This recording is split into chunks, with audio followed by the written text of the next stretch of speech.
Hello guys, welcome back. This is Pawan Verma. Welcome to online learning platform of Avision institute. हम लोग जैसे कि RRB के बारे में डिस्कशन कर रहे हैं, राइट। और आपको पता होगा कि आईबीपीएस क्लर्क का भी नोटिफिकेशन आ गया है, तो उसके ऊपर डिटेल वीडियो एक मिल जाएगी आपको। डिटेल्ड वीडियो क्लर्क के बारे में कि क्या क्या चीज़ें हैं और कितनी वैकेंसीज़ हैं, उस बारे में बाद में बात करेंगे। तो वीडियो मिल गई होगी या मिल जाएगी, देखते हैं। तो आज डे 7 है and today that is 1 July 2023, right. मतलब इस मंथ का 2023 का आपका 6 मंथ ओवर हो चुका है, राइट। 6 महीने ख़त्म हो गए और नेक्स्ट 6 मंथ बाकी है। तो देखिए, अच्छा दिन है। मैं कहता हूँ कोई, अब जैसे कि हम लोग, कई सारे लोग ऐसे सोचते हैं ना कि कुछ स्टार्ट करेंगे, मंडे से स्टार्ट करेंगे या फिर 1 तारीख से स्टार्ट करेंगे या फिर ऐसा करेंगे। तो this is the great day to start anything, right. जो भी आप सोचते हैं या जो भी आप करना चाहते हैं, तो वो सबसे अच्छा दिन है, आज स्टार्ट किया जा सकता है। तो उस पर थोड़ी सी बात मैं आपको प्रिपरेशन के रिगार्डिंग बात करना चाहता हूँ। 6 मंथ चैलेंज, राइट। मैंने यहाँ पे एक लाइन लिखा हुआ है, आप पढ़ सकते हैं कि if you are reading this, if you are watching this, if you are listening to me, तो मैं ये आपको कह रहा हूँ कि I dare you to dedicate the next 6 month exclusively to your goals. जो भी आपका गोल है उस पर आप फोकस करें। मैं आपको ये डेयर कर रहा हूँ, आपको एक चैलेंज दे रहा हूँ कि आगे के 6 महीने जो बाकी हैं, राइट।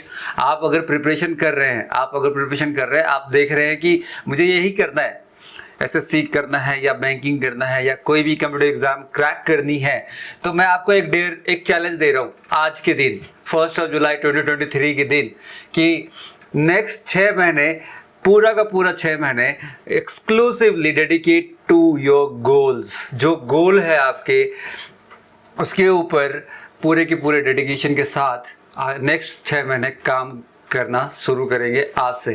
तो ये बात मैं आपसे कह रहा हूँ कि आप ऐसे कर सकते हैं, राइट। कोई अनाउंसमेंट नहीं करनी है, कोई भी फॉल बैक नहीं है।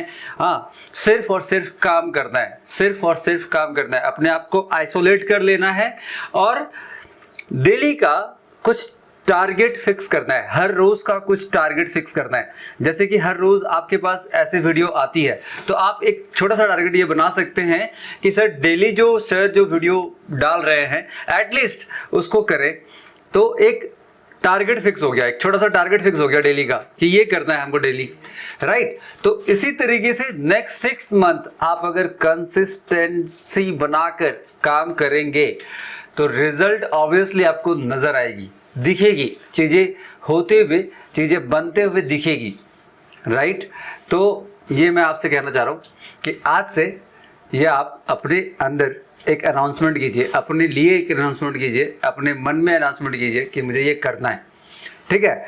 तो चलिए स्टार्ट करते हैं आज का सेशन। जो भी क्वेश्चंस है, क्वेश्चंस आएगा, क्वेश्चंस को डिस्कस करेंगे, एक एक क्वेश्चन को समझेंगे। और मैं ये बार बार कहता हूँ कि आप अगर वीडियो देख रहे हैं तो प्लीज़ कमेंट करके ज़रूर बताएं। आप वीडियो के नीचे कमेंट करें, कुछ भी लिखें, एक शब्द लिखें या एक लाइन लिखें, अपने तरफ से कुछ लिखें, ताकि हमें पता चलेगा कि आप हमारी वीडियो देख रहे हैं। और इससे क्या होता है ना कि हमें भी थोड़ा एक्साइटमेंट होता है कि नहीं, चलो कोई तो देख रहा है ना, कोई तो सीरियसली देख रहा है। तो मुझे भी एक, मेरे लिए मोटिवेशन क्या होगा यहाँ पे कि मैं क्वेश्चन को तो पढ़ाना है, बताना है, मतलब डिस्कस करना ही है। मेरे लिए मोटिवेशन का काम करता है आपका वो कमेंट। अगर आप कमेंट करते हैं तो वीडियो को लाइक करें, वीडियो को नीचे कमेंट करें कि सर ये क्वेश्चन समझ आया, नहीं आया, कोई भी बात, सर क्वेश्चन आपने अच्छा एक्सप्लेन किया, अच्छे क्वेश्चंस थे, नहीं थे, या फिर जो भी बात आपको समझ आए, ठीक है। आप कोई शायरी ही लिख दीजिए, अगर आपको शायरी आती है तो आप वही लिख दीजिए, कुछ भी लिखिए, लेकिन ठीक है। तो इससे हमें थोड़ी मोटिवेशन मिलती है कि हाँ, और भी अच्छे अच्छे क्वेश्चंस लाना है, डिस्कस करते हैं आपके सामने। तो चलिए सेशन को स्टार्ट करते हैं। पहला क्वेश्चन मैं आपके सामने रख रहा हूँ। This is our first question. और किस पे होगा, क्या होगा, पढ़ेंगे एक एक सवाल को और सॉल्व करने की कोशिश करेंगे, राइट।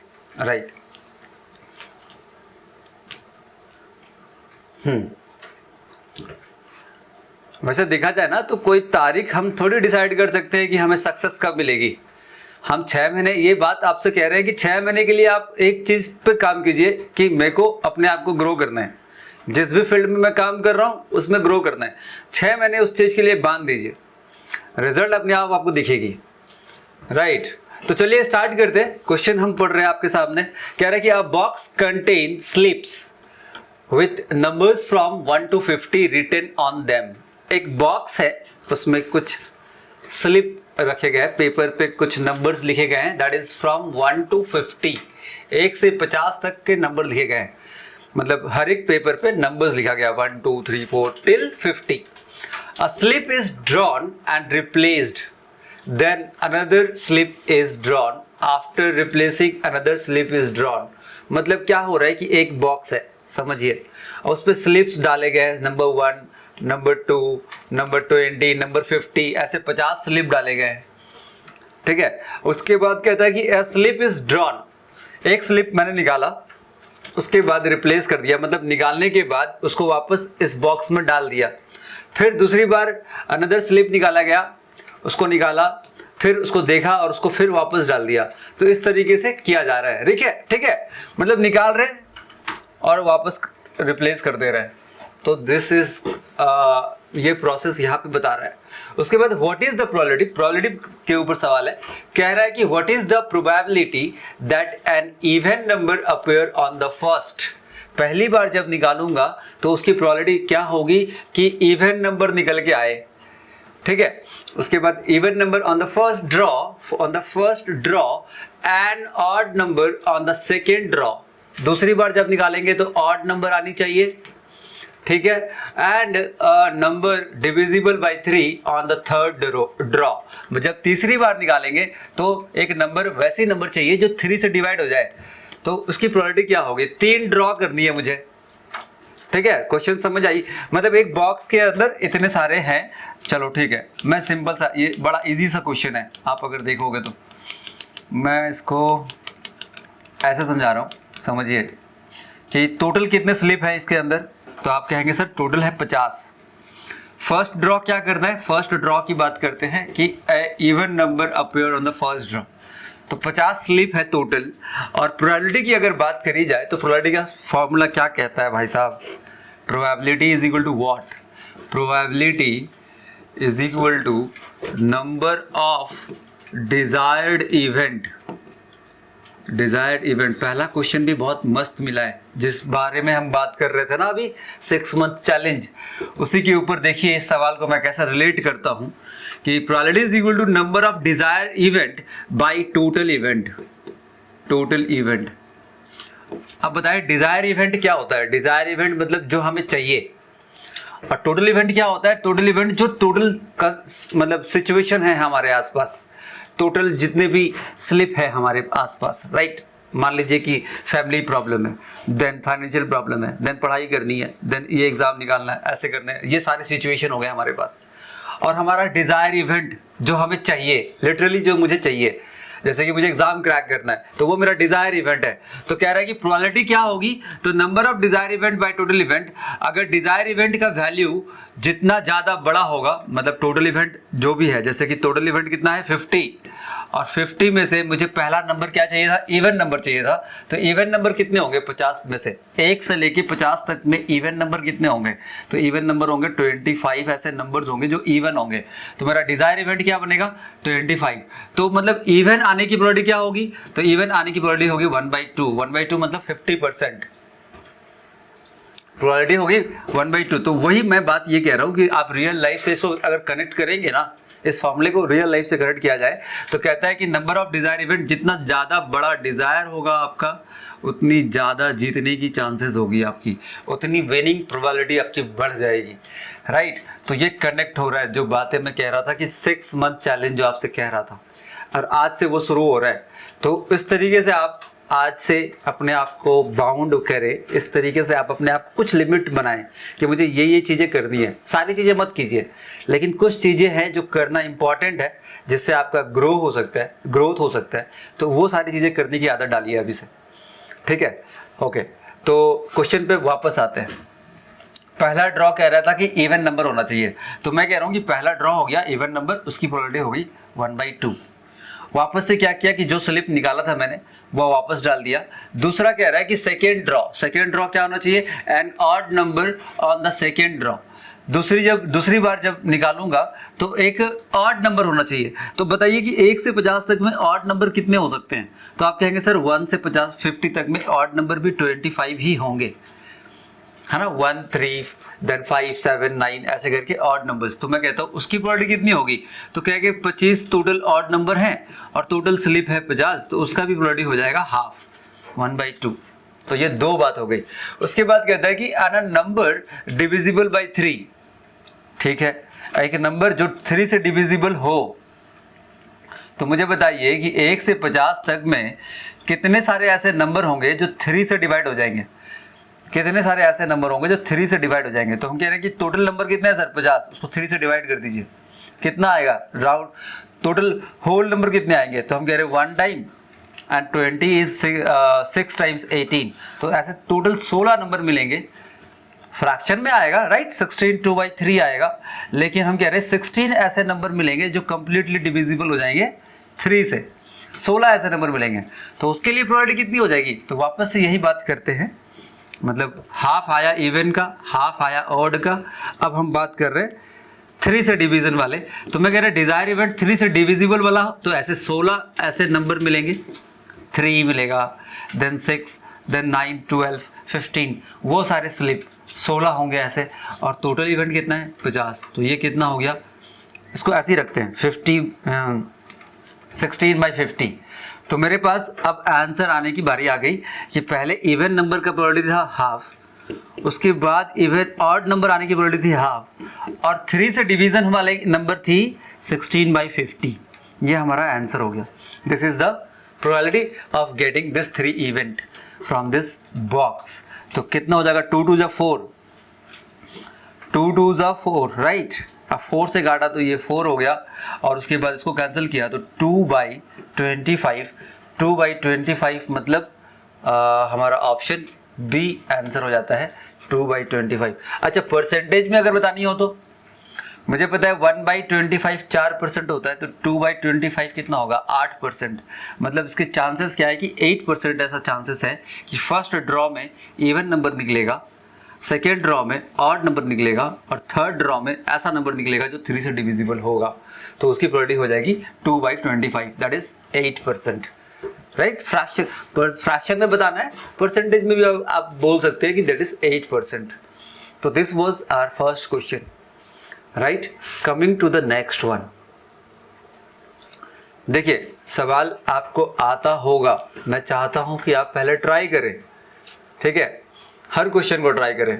आपने अगर वो चैप्टर पढ़ा है तो जरूर ट्राई करें, और ट्राई करने के बाद अगर सॉल्व होता है तो बहुत अच्छी बात है, नहीं होता है तो कोई स्ट्रेस लेने की बात है नहीं। आप सीखिए, सीखने का जो है ना, कहते हैं कि सीखने का जो माइंड है ना, लर्निंग माइंड, उसको हमेशा ओपन करके रखें।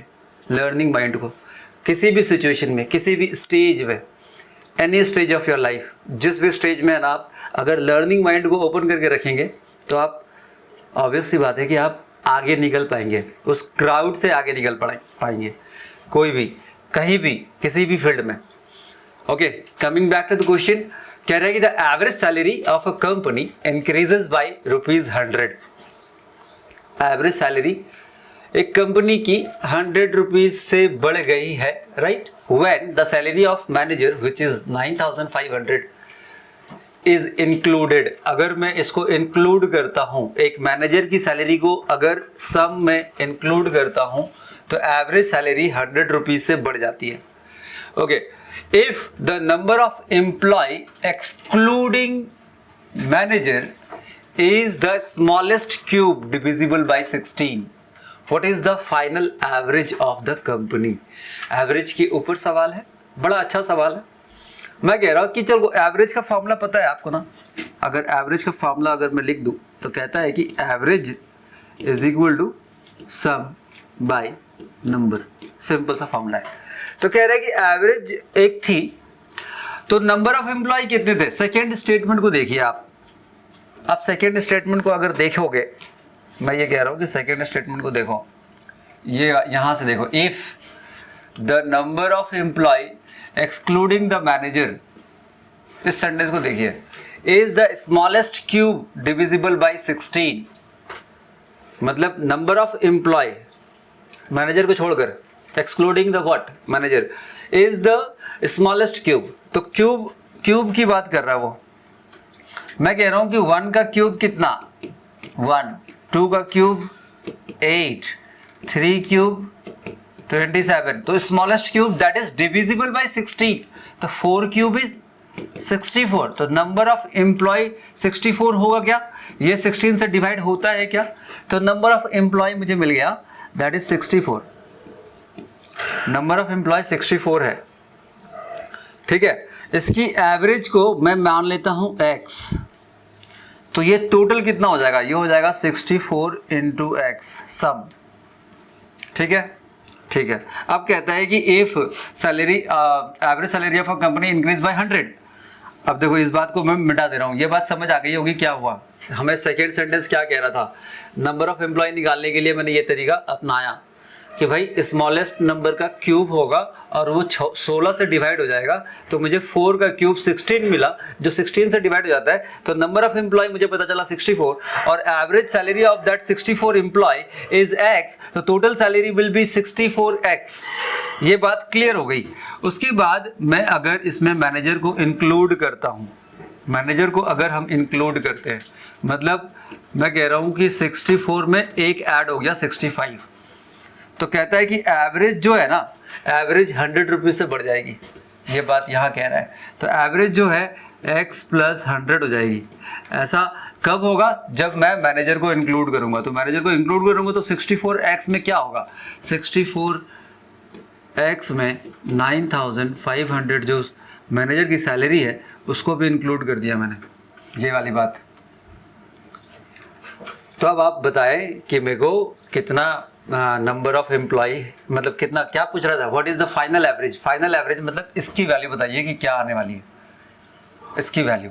तो भाई इसी को सॉल्व कर दीजिए, सिंपल सा। इक्वेशन कैसे बना समझ में आया कि 64 एम्प्लॉय था, उसका एवरेज था x, तो उसका सम था 64x। अब इसी में एक एम्प्लॉय ऐड हो रहा है दैट इज द मैनेजर, तो मैनेजर को जब ऐड कर रहा हूँ 65 हो जा रहा है, तो एवरेज जो है वो 100 से बढ़ जा रहा है, एवरेज 100 से बढ़ गया। तो जब हम उसको ऐड कर रहे हैं तो 64x जो मेरा सम था उसमें 9500 और ऐड कर दिया, क्योंकि उसकी सैलरी भी ऐड कर दी। तो एक इक्वेशन बन गया, इसको सॉल्व कर दीजिए बस। तो मैं इस इक्वेशन को सॉल्व कर रहा हूँ, 65 को इधर ले आता हूँ, चलेगा ना। 65 यहाँ पे लिख देता हूँ, 65x प्लस 6500। अब इसको सॉल्व करना है, अपने अपने तरीके से आप कर सकते हैं, फास्ट करना है मुझे सॉल्व, कैलकुलेशन हमारा फास्ट होना चाहिए। 64 को इधर लेके आया तो बचा x, 64 को मैं अगर इधर लेके आया तो बचा कितना x, और 6500 को उधर लेके गया तो बचा 3000 ना। यानी कि x की वैल्यू जो एवरेज पहले थी वो कितनी थी, 3000, और फाइनल एवरेज कितनी होगी, तो 3000 में 100 ऐड कर देंगे तो फाइनल एवरेज हो जाएगी 3100। This is your answer. Option देखिए कहाँ है, ऑप्शन डी हमारा आंसर हो जा रहा है। बस ये एक लाइन का सवाल था, ये तो हमने आपको समझाया, ये एक लाइन का सवाल था, है ना। तो हो गया solve question number D. Coming to the next one, है ना, इजी था ना एवरेज के ऊपर। और ऐसे सवाल हमने क्लास में किए हुए हैं, क्लास में हमने ऐसे सवाल बहुत सारे, मतलब हॉस्टल वाला, मैथ्स वाला, इस तरह का सवाल हमने किया हुआ है। देखिए नेक्स्ट क्वेश्चन देखिए कि क्या है। नेक्स्ट क्वेश्चन देखिए, कह रहा है कि cost twice as much as B. Cost price मतलब प्रॉफिट एंड लॉस से बिलोंग कर रहा है। ऑप्शन में कैन नॉट डिटरमाइन है, नन ऑफ दिस है, क्या क्या है, चलो ठीक है करते हैं, सॉल्व करते हैं। कह रहा है कि A cost twice as much as B. A और बी दो आर्टिकल हैं, एक ए है एक बी है, तो बोल रहा है कि ए की जो प्राइस होगी ना वो ट्वाइस होगी अकॉर्डिंग टू व्हाट, बी। तो क्वेश्चन को सॉल्व करना शुरू करें क्या। मैं कह रहा हूं कि ए है और बी है, तो इसका कॉस्ट बोल रहा है डबल है, तो मैं बोलता हूं 200 है और 100 है। A is sold at a loss of 10%। अब यहां पे हम 10% का लॉस करेंगे, right. And B is sold at 7/5 of its price. B जो है अपनी प्राइस का 7/5 पार्ट में बेचा जाएगा। अच्छा चलो, तो मैं कह रहा हूँ कि 10% लॉस करेंगे तो कितना आएगा, तो 200 का 10% लॉस करेंगे तो आ जाएगा 180। 20 का लॉस हो गया, तो सेलिंग प्राइस की यूनिट आ गई 180। ठीक है, अब यहाँ पे बोल रहा है कि इसको जब बेचेंगे ना, तो इसको कैसे बेचेंगे, 7/5 ऑफ इट्स प्राइस। तो 7/5 ऑफ 100 कितना होगा भाई, 20 × 7 140। देखो ना, 7/5 ऑफ 100, तो 20 टाइम्स ये कट गया, 20 × 40 मतलब कितने में बिकेगा ये, 140 में बिकेगा ये। Simple 7/5 of its price, so 20 × 7. Okay, if the selling price of A is 1200 more than selling price of B, selling price of A is 1200 more than the selling price of B, what is the cost price of A? Okay, cost price of A मतलब 200 unit की value निकालनी है मुझे। अच्छा, selling price of A and B, इसका difference बता रहा है 1200 रुपये। भाई आप बताओ, कर लोगे नहीं कर लोगे, 1200 रुपये अगर डिफरेंस बता रहा है, तो यहाँ पे डिफरेंस कितने का दिख रहा है, यहाँ पे डिफरेंस दिख रहा है 40 यूनिट का, and 40 unit is equal to 1200। तो मुझे बताओ कि कॉस्ट प्राइस ऑफ ए कितना आएगा, तो 200 यूनिट की वैल्यू बतानी है, तो 40 से इसको कैंसिल किया तो आया 30, और 30 को 100 टाइम्स कर देंगे, 100 यूनिट की वैल्यू 100 टाइम्स कर देंगे तो कितना हो जाएगा, 3000 रुपये। तो ये क्वेश्चन ऐसे सॉल्व हो गया, ऑप्शन बी हमारा आंसर आ गया। बस क्वेश्चन यही था यार, और कुछ था नहीं इसमें। मैं इसमें और क्या पूछ सकता हूँ, मैं आपसे ये पूछ सकता हूँ, मुझे बताइए कि हम आपसे ये सवाल कर रहे हैं, कमेंट कीजिएगा, आप अगर देख रहे हैं तो ज़रूर कमेंट करके मुझे बताइएगा कि भाई सेलिंग प्राइस ऑफ ए कितना आएगा। सेलिंग प्राइस ऑफ ए, आप सेंटेंस ऐसे लिखिएगा, सेलिंग प्राइस ऑफ ए कितना होने वाला है, सेलिंग प्राइस ऑफ बी कितना होने वाला है, और बी ने कितना रुपीज़ का प्रॉफिट किया, इन टर्म ऑफ रुपीज़ बताना है आपको, और ए ने कितना रुपीज़ प्रॉफिट किया ये बताना है आपको। तो ये कमेंट करके ज़रूर बताना। इतना अगर समझ आ गई है तो आप बता पाएंगे। हमें पता है ना 40 यूनिट मतलब 1200 था, तो 1 यूनिट का मतलब वैल्यू हो रखा है हमारे पास कितना, 1 यूनिट की वैल्यू हो रखी है 30 रुपीज़।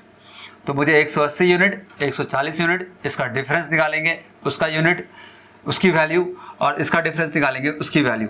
तो ये इसमें से आपको कुछ भी पूछ सकता था। इसमें सिंपल सा सवाल पूछा है कि what is the cost price of A, तो हमने इसकी वैल्यू बता दी, दैट इज 3000।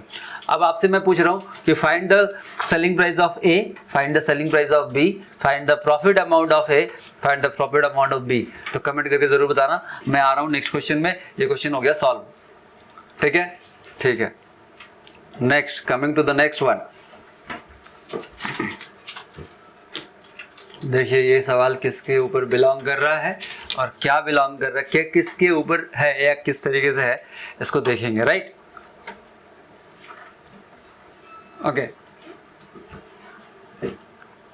बस यार प्रैक्टिस करते चलिए, प्रैक्टिस करते चलेंगे ना, डेली का 5 क्वेश्चन 10 क्वेश्चन, तो आपका ऐसे ही जो थिंकिंग कैपेसिटी है ना क्वेश्चन को लेकर कि किस तरह से सोचा जाए, किस तरीके से क्या किया जाए, तो वो डेवलप अपने आप ग्रो कर जाएगी।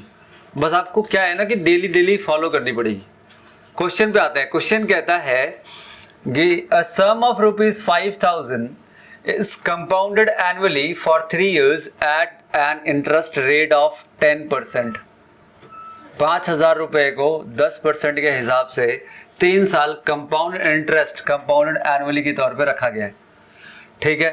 After 3 years the interest earned is reinvested into a scheme। Okay, क्या री इन्वेस्ट कर रहे हैं हम, क्या री इन्वेस्ट कर रहे हैं इस पर ध्यान दो। तो कह रहे हैं कि जो इंटरेस्ट आई थी उस इंटरेस्ट को मैं री इन्वेस्ट कर रहा हूँ सिंपल इंटरेस्ट पे ऑफ 8% फॉर 5 years। जो भी इंटरेस्ट आया था उसका 8%, राइट। ओके, तो हम कर रहे हैं 5000 है ना, 5000 पे 10% करके 3 साल, तो भाई 3 साल देखो 10% की वैल्यू क्या हो गई 1/10। तो हम कहते हैं प्रिंसिपल और अमाउंट, प्रिंसिपल अगर 10 है तो अमाउंट 11 होगा, 10 + 1। ये हो गया फर्स्ट ईयर का। सेकेंड ईयर की बात करें तो 10 का square that is 100 and 11 square is 121। Third year की बात करें तो 10 का cube that is 1000 and 11 cube is 1331। तो मेरे को पता चल गया कि भाई मेरा प्रिंसिपल कितना है 5000 और इंटरेस्ट कितना होने वाला है वो भी कर। तो क्या कह रहे हैं 5000 है ना, यहाँ पे प्रिंसिपल आया कितना है, यहाँ पे प्रिंसिपल आया 1000। मैंने 10% को हिसाब से लेके किया है सॉल्व। तो ये मेरा डिनोट कर रहा है 5000 को प्रिंसिपल। तो ये कितने को डिनोट करेगा, इसी को 5 टाइम्स किया ना मैंने, तो इसको भी 5 टाइम्स कर दीजिए। तो 5 टाइम्स में 6500 और मतलब मैं कह रहा हूँ कि कितना आएगा 65 6,655 रुपये आएंगे।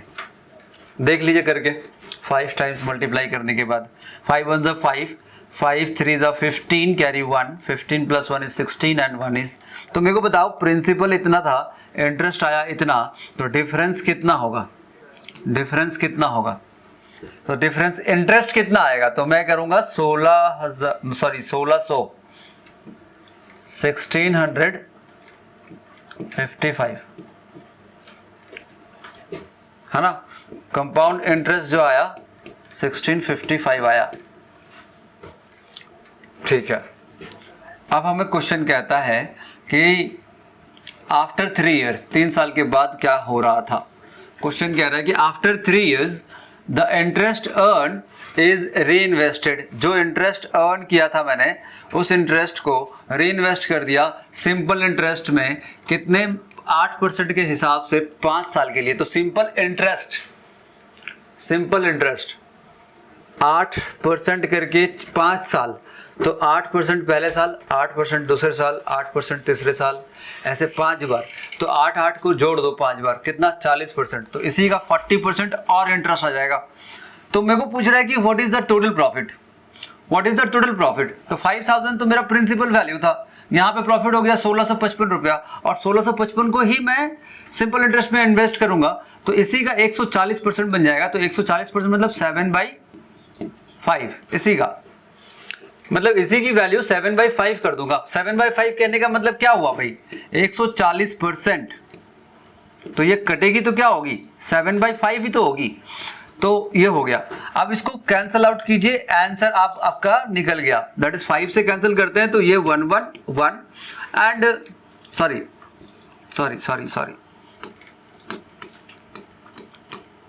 Okay, this is 3 times, this is 3 times, this is 1 time, 7 times करना है तो 7 21 का 1 and carry 2 is 2317 2317 is your answer. Option B is your answer. भाई समझ आया कि क्या हुआ, कंपाउंड सिंपल दोनों मिलाकर क्वेश्चन था। पहले में बोला गया कि 5000 रुपया को मैंने कंपाउंड इंटरेस्ट में इन्वेस्ट किया हुआ है 3 सालों के लिए, तो 5000 मतलब 10% के हिसाब से किया गया था। तो 10% की फ्रैक्शन वैल्यू 1/10 होती है, तो 10 के हिसाब से ये हो गया। ओके, तो 5000 मतलब 1000 यूनिट का मतलब हो गया 5000 रुपया, तो इसका मतलब हो गया 6655 रुपीज। ठीक है, उसके बाद इसमें इंटरेस्ट कितना आया, तो मैंने इसका डिफरेंस देखा तो 1655 रुपये इंटरेस्ट आया। अभी इसी इंटरेस्ट वाले पैसे को सिंपल इंटरेस्ट में कन्वर्ट कर रहे हैं, सिंपल इंटरेस्ट में इन्वेस्ट कर रहे हैं 8% के हिसाब से। तो मैं कह रहा हूँ 8% करके करेंगे 5 साल तक तो 40% आएगा ना, तो इसी का 40% आएगा, तो इसी को 140% कर दिया तो इतना सारा मतलब 2317 इतना सारा प्रॉफिट हो जाएगा। ठीक है, तो ये हो गया आपका एक क्वेश्चन। आते हैं नेक्स्ट सवाल पे।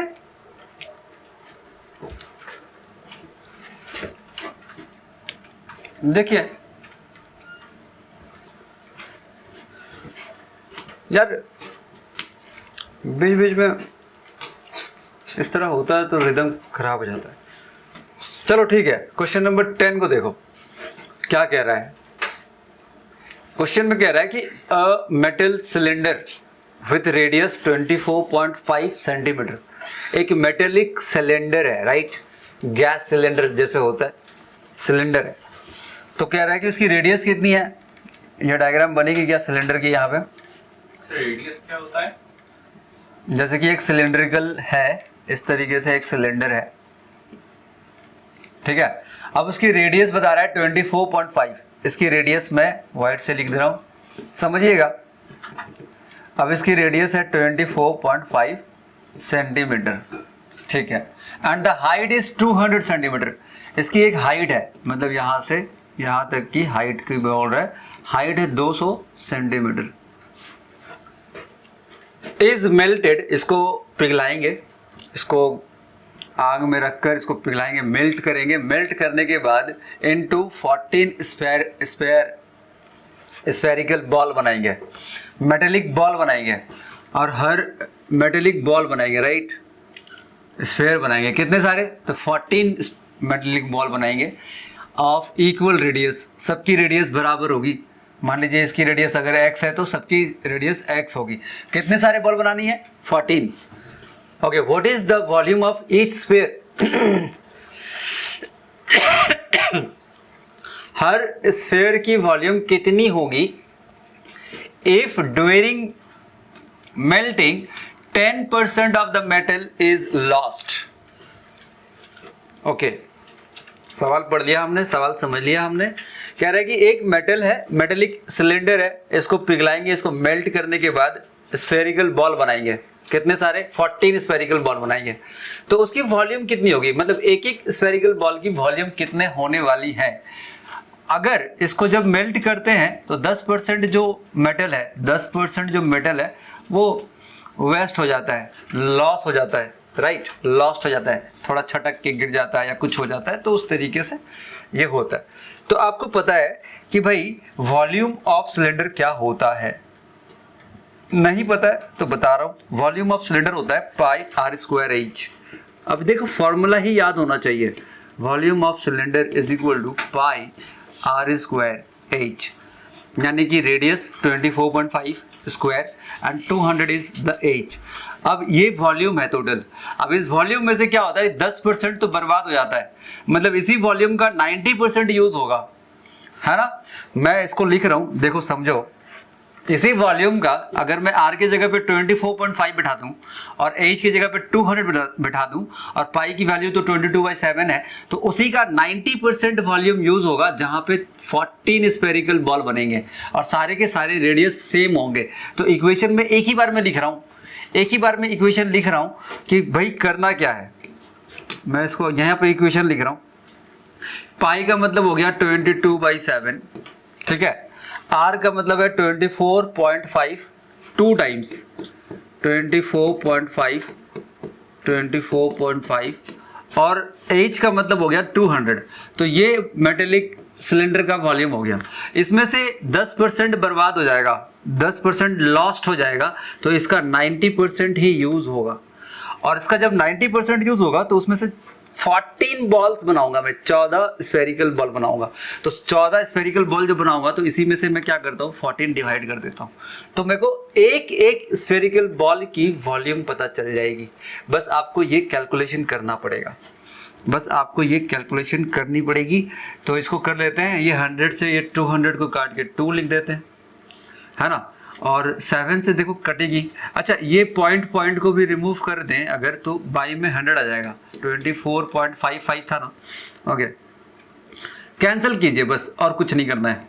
मैं कह रहा हूँ कि 7 से कैंसिल करता हूँ, तो 3 टाइम्स 21 एंड कितना बचा 40, नहीं कट रहा है ये तो 7 से 21 एंड 45।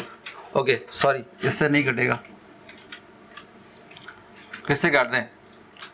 अच्छा, मेरे पास नंबर्स जो हैं राउंड फिगर में है, तो 245 14 से कटेगी क्या? 7 से कटती थी तो 14 से कैसे कटेगी? मैं इसको 0 कैंसिल कर देते हैं, तो मेरे पास 9 है, 7 × 14, इसको भी कैंसिल करते हैं, तो दिस इज, हाँ अब हो जाएगा। देखो तो 7 7 का कितना, 7 7 से 49। अब 49 को अगर मैं 5 टाइम्स करूं, 49 को 5 टाइम्स करेंगे तो 55 ज़ा 250, 250 में 5 कम, तो इससे ये कटेगा 5 टाइम्स, मतलब ये सारे कट गए। मेरे पास रह गया 9 × 22 × 5 × 245, ये वैल्यू रह गई। मेरे पास रह गई 9 × 22 × 5 into 245, this is our answer. इसको मल्टीप्लाई करनी पड़ेगी, चलो मल्टीप्लाई कर लेते हैं, राइट। 9 5 ज़ा 45। अच्छा किससे मल्टीप्लाई करें तो अच्छा रहेगा, पहले 22 से कर लेते हैं, छोटे छोटे नंबर से पहले मल्टीप्लाई कर लेते हैं। तो मैं कह रहा हूँ 22 इंटू 245 कर रहे हैं। 22 5 times is 110, carry 11। 22 4 times is 88, 98 99, carry 9, that is 44 plus 9 is 53। Okay 9 से मल्टीप्लाई कर लेते हैं, तो 9 0 ज़ा 0, 9 9 81, carry 8, 9 3 27 plus 8, that is 35 and carry 3, तो 9 5 ज़ा 45 plus 3 is 48। उसके बाद 5 से कर लेते हैं, 9 से भी मल्टीप्लाई हो गया, इससे भी हो गया, अब ये रह गया 5 टाइम्स इसको बढ़ाना है, इसको 10 टाइम्स करके इसको हाफ कर दो। तो इसका हाफ अगर करने जाएंगे तो 24 2 5 5 0, 2 5 5 0, कौन सा आ रहा है 24 2 5 5 तो आ ही रहा है। अच्छा 5 टाइम्स करना है, अच्छा 0 सॉरी लास्ट इसका हाफ करना है 5 टाइम्स, 10 टाइम्स करेंगे तो एक 0 बढ़ेगा, उसका हाफ कर रहे हैं तो 24 2 55, हमारा ऑप्शन सी आंसर आ रहा है। 5 टाइम्स मल्टीप्लाई करनी थी तो 5 एक 0 ऑप्शन में बढ़नी चाहिए क्या, वैसे ऑप्शन सी मैच कर रहा है। 24,255, एक स्फेयर की वॉल्यूम होगी 24,255 centimetre, cubic centimetre. So this is your answer for this question. Question को समझा, मेटेलिक एक सिलेंडर था, सिलेंडर से हम स्पेयर बना रहे हैं, कितने सारे स्पेयर बना रहे थे 14 स्पेयर बना रहे थे, तो वॉल्यूम ऑफ सिलेंडर पता चल जाएगा जब 14 से डिवाइड करेंगे। तो 14 से हमने डिवाइड किया और यहाँ पे 90/100 क्यों दिया, क्योंकि 10% जो था वॉल्यूम वो वेस्ट हो जाता है, लॉस्ट हो जाता है, तो इसीलिए हमने 90% ऑफ दिस वॉल्यूम किया और 14 से डिवाइड कर दिया, आंसर हमारा आ गया। तो this was your question and I think आपको समझ आई होगी, राइट। तो कैसा लगा आप कमेंट करके ज़रूर बताएं, और ऐसे और भी बहुत सारी चीज़ें आ रही है, राइट। ऐसे बहुत सारे क्वेश्चंस डिस्कस करेंगे जो आपकी लेवल को बढ़ाने में हेल्प करेगा। बस आपसे मुझे क्या चाहिए पता है, आपसे मुझे आपका थोड़ा टाइम चाहिए, थोड़ा सा वक्त चाहिए आपका, ताकि आप अच्छे से इसको निकाल के देखेंगे और सॉल्व करेंगे। तो आई होप कि आपको ये वीडियो अच्छी लगी होगी। फिर मिलेंगे हम लोग नेक्स्ट वीडियो में, तब तक के लिए ख्याल रखें। Thank you for giving your time. Take care, bye bye.